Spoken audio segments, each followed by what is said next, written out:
my name is Swanee. I came here and all of a sudden I found out there was another Swanee here. Everybody tells me, hey, there's a Swanee over in the Highlands. So are you the same guy? I said, no, I'm not the same guy. I'm Bill Swanson. I just came from Connecticut. So I've been here in Aspen now for 17 years. And I've enjoyed every year or every minute of it, I guess I could say, since I've been here. I've been interested in skiing for a long time. I was brought up by my father, who was a skier. And when I got back from Vietnam, I went over, well actually let's go before that. I went to the University of Denver just so I could go skiing and come up to Aspen. I was up here in the 60s. Every weekend we could.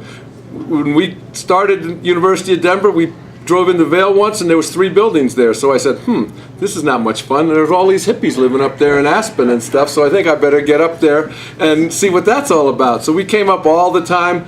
My good friend Monty Loud, Victor Apple, several of these people. Monty Loud still lives here. And so that's how I first got interested in Aspen. Then when I got out of the service after being in Vietnam, I went over to Europe. I said, I want to go to Europe and see what skiing's like over there. Ended up in St. Anton, Austria for 3 winters, working at the Crazy Kangaroo and the Underground, and had a great time over there doing that kind of thing. Then I came back and was a real worker bee. Okay, I had a garment business for 6 years. Then somebody told me, you know, it really is a tough business, and I says, yes, and it's not necessarily made for you. So I said, okay, I'm out of the garment business. And so I went into the financial advisory business. I was working for Smith Barney, and I was still working for Smith Barney when I finally got tired and said, wow, I can do the same thing out here. So I came out here and did that. And that's how I started. I'm still a financial advisor. I currently work for Raymond James here in Aspen. I've been working ever since I've been here.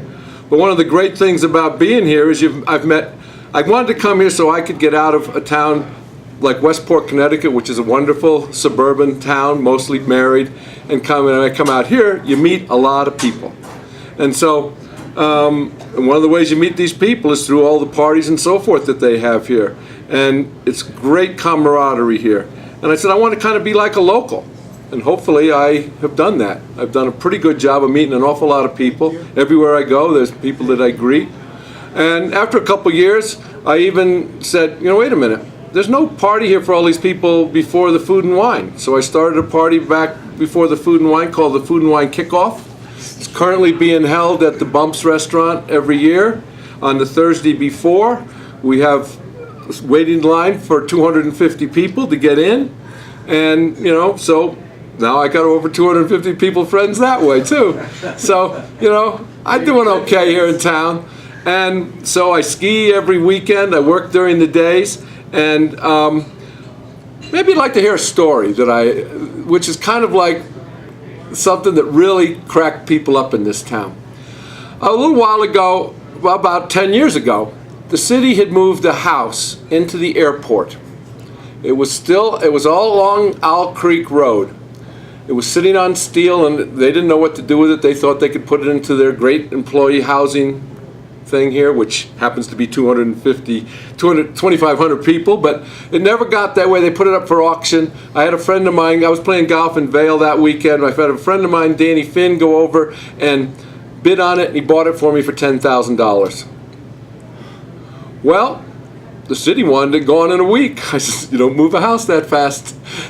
So this lasted for a long time, actually until October or sometime. Well, from actually about 10 months. The funny part of this is that they had told me, well, you got to pay $100 a day. I said, I'm not paying $100 a day. I can't afford it. Then they dropped it to $50. So by the time I was supposed to move the house, I had a $10,000 bill with the city. Well, I finally decided, by the way, I had no leverage here because I had already put the foundation in the ground. They didn't know it. So I told them, you can keep it. So, well, no, we want you to take the house. They didn't know that the moving company was coming the following Tuesday to move it out. Anyway, I finally got them to agree for $2,000. I paid them the $2,000 and the mover came on Wednesday and we moved the house. So that was a comical story about me in Aspen. Where'd the house go? And now I moved the house out to Marble, right at the bottom of the McClure Pass. It's right on the river, and it's really that's where I live now.